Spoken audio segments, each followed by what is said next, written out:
Uma coisa importante também nós colocarmos na nossa vida é aquele ponto de virada mencionado nesse livro do Princípio 80-20. Ele fala do ponto da virada, que muitas vezes nós produzimos uma quantidade de esforço muito grande e temos pouco resultado.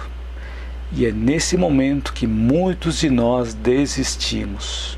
Por exemplo, quando nós vamos implementar um novo hábito em nossas vidas, quantas e quantas vezes eu comecei a fazer regime na segunda-feira e terminava de fazer esse regime na terça-feira, ou até mesmo na segunda-feira depois do almoço. E às vezes eu fazia esse regime por um determinado tempo e via que não estava dando certo.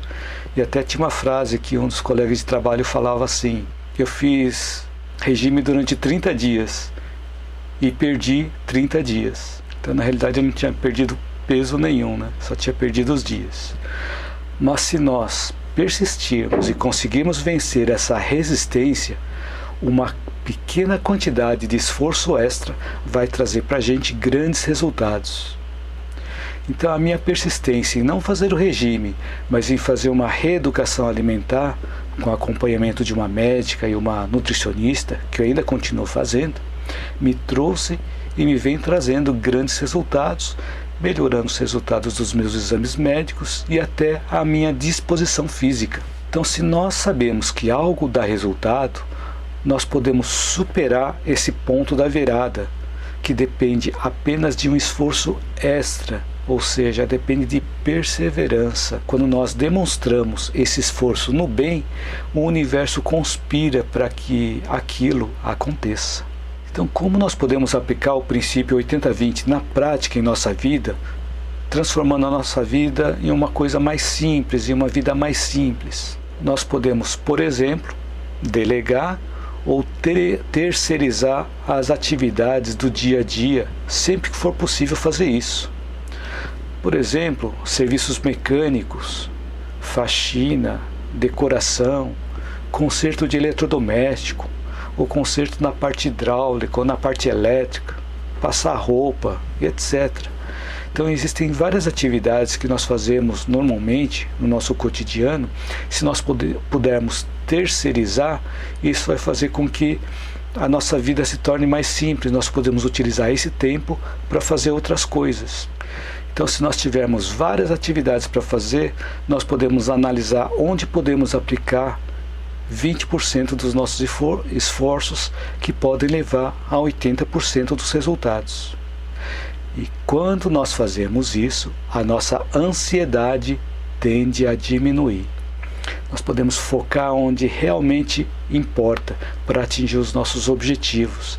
E aí nós reduzimos o desperdício de tempo e vemos resultados reais aparecerem, nos motivando a seguir aplicando esse princípio. E a maioria de nós não faz o que é simples, mesmo quando nós sabemos o que nós devemos fazer. Por exemplo, nós passamos muito tempo com quem não gostamos muito. Ou seja, não passamos a maior parte do tempo com a pessoa que amamos. Ou nós passamos grande parte do nosso tempo livre em atividades que não gostamos. Ou seja, nós não passamos o nosso tempo livre nas atividades que nos dão mais prazer. Pode acontecer também de trabalharmos em empregos que não nos entusiasmam. Ou seja, não trabalhamos e seguimos a carreira que mais gostamos. Agora, quando nós sabemos o que nós devemos fazer, nós passamos a maior parte do tempo com as pessoas com quem nós amamos. Nós utilizamos o nosso tempo livre em atividades que nos dão mais prazer. Nós trabalhamos e seguimos a carreira que nós mais gostamos. E conforme nós vamos adquirindo experiência na nossa vida, vamos construindo o nosso futuro. Se nós não adquirimos a nossa experiência, nós não conseguimos construir o nosso futuro, pois ficamos paralisados na mesma situação. Só que a nossa experiência, ela é construída de acordo com as percepções que nós temos da realidade que nos cerca. E essa realidade que nos cerca varia em função do nível de consciência que cada um de nós possui.